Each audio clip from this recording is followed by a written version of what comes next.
यहाँ बड़ी गलतियां लोगों से हो रही है स्वामी जी भवति दुःखः। कि इतनी सारी चीज़ें हैं, उनके खाने का तरीका, उनको कैसे इस्तेमाल करना है, कितना खाना है, कैसे खाना है, यहाँ पर बड़ी सारी गलतियाँ हो रही हैं लोगों से, और इसीलिए रोज़ाना आप लोगों को करेक्ट करते हैं। स्वामी जी, शुरुआत में इनमें ड्राई फ्रूट्स की भी बात की थी और सीड्स की बात की थी, और इस सर्दी के मौसम में ये सारी चीज़ें शरीर को गर्म रखती हैं, एनर्जेटिक बनाए रखती हैं, जोड़ों को भी इससे फ़ायदा मिलता है। तो स्वामी जी, ड्राई फ्रूट्स ज़्यादातर लोग जानते हैं कि बादाम, किशमिश, खजूर, अखरोट, यही सारी चीज़ें हैं, लेकिन सर्दियों के मौसम में सीड्स कौन कौन से इस्तेमाल किए जा सकते हैं और उनके खाने का सही तरीका क्या है?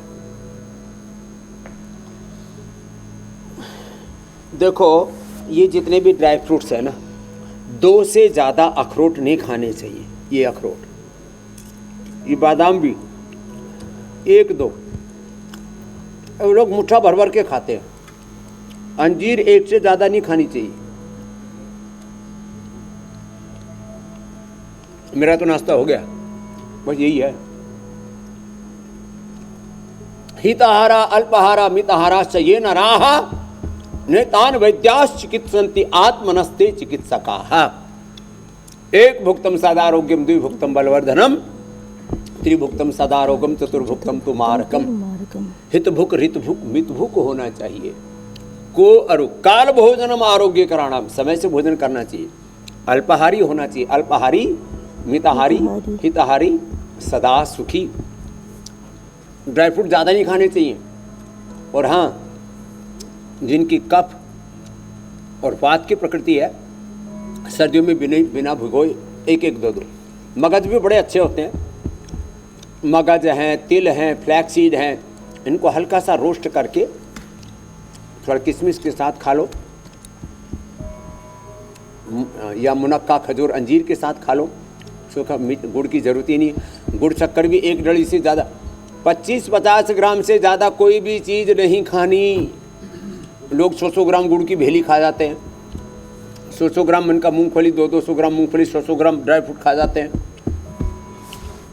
ज़्यादा खाने से ताकत मिलना तो बहुत दूर की बात रही, डाइजेशन और ख़राब हो जाता है, पेट ओवरलोडेड हो जाता है, पूरा पाचन गड़बड़ा जाता है, खाया पिया शरीर में लगता भी नहीं है।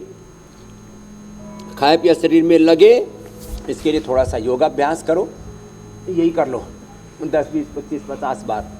सुबह उठ करके तेज चलो, दौड़ लगाओ, शारीरिक श्रम जरूरी है।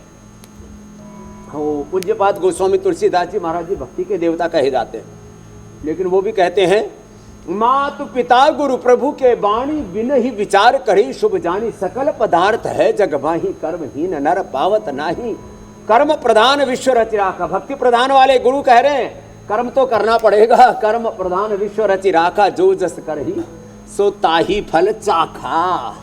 अब लो भाई, अपना कर्म तो करना पड़ेगा स्वामी जी। कर्म का कोई विकल्प नहीं है, इसलिए विकल्प रहित संकल्प के साथ अखंड प्रचंड पुरुषार्थ करो, परमार्थ करो, गावई सुनई सदा हरि लीला। स्वामी जी, जीवन में कभी भी जब थकन महसूस होती है, तब आपके यही शब्द कई लोगों के लिए प्रेरणा बनते हैं कि जीवन में अखंड प्रचंड पुरुषार्थ होना चाहिए और विकल्प रहित संकल्प के साथ आगे बढ़ना चाहिए, फिर चुनौतियां अपने आप कम होती चली जाती हैं। इसलिए कहते हैं कि गुरु का साथ साथ में होना चाहिए, जीवन की राह ये मुश्किल डगर भी आसान हो जाती है।